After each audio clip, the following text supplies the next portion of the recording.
Well, basically what you're saying then is we need to follow nature. And as the best example of people not following nature or the foods that are out there that are not natural, that haven't followed nature would be processed foods. Yeah. So when we follow nature, which is God's creation, we're not going to have a problem. Is that your philosophy in a nutshell? Yeah, exactly, Bob. But you see, Bob, my life has been a living experiment. See, that's what I've probably seen 25, 30,000 people, and it's been like a massive double-blind study.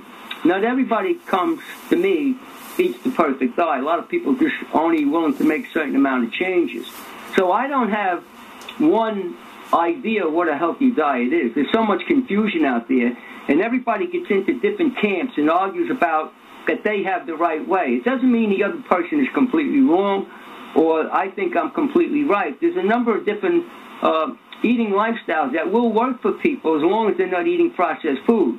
At the top of the paradigm, which is I'm the first to admit, it might not be for everybody to eat a raw diet. It's not easy. I hear a lot of people make statements and say things that I have to question how true it is, because if they were really doing it, they would know that some of the things they're saying don't work in the real world when you're eating a diet that's 100% raw. So I'm not a judgmental guy. I don't judge anybody, but I'm always looking for the truth.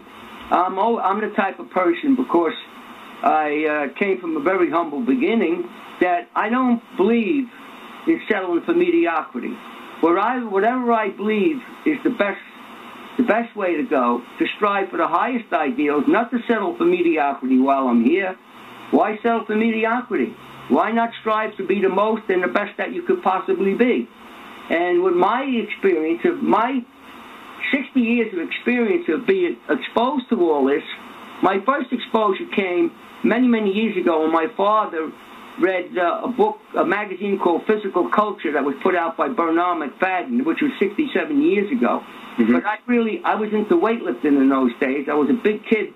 I was 200 pounds at 16 years old, so I wasn't into this type of thing.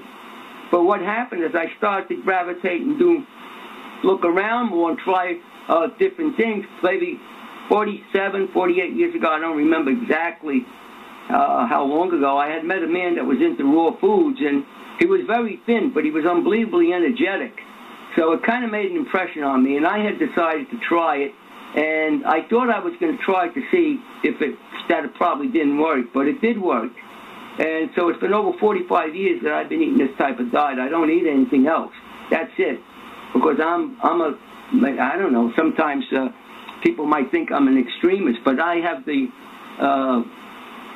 if I like something and I think it, no matter what the challenges is, I'll put all my efforts into doing it.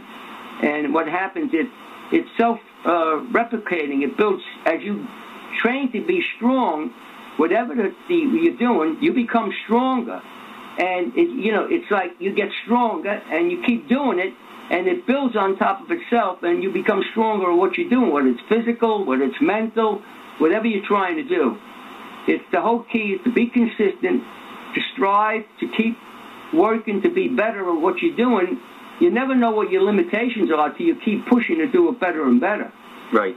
We set our own limitations. We don't realize. I don't have limitations.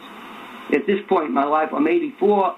I still think I have a future. Some people would laugh at that, but right.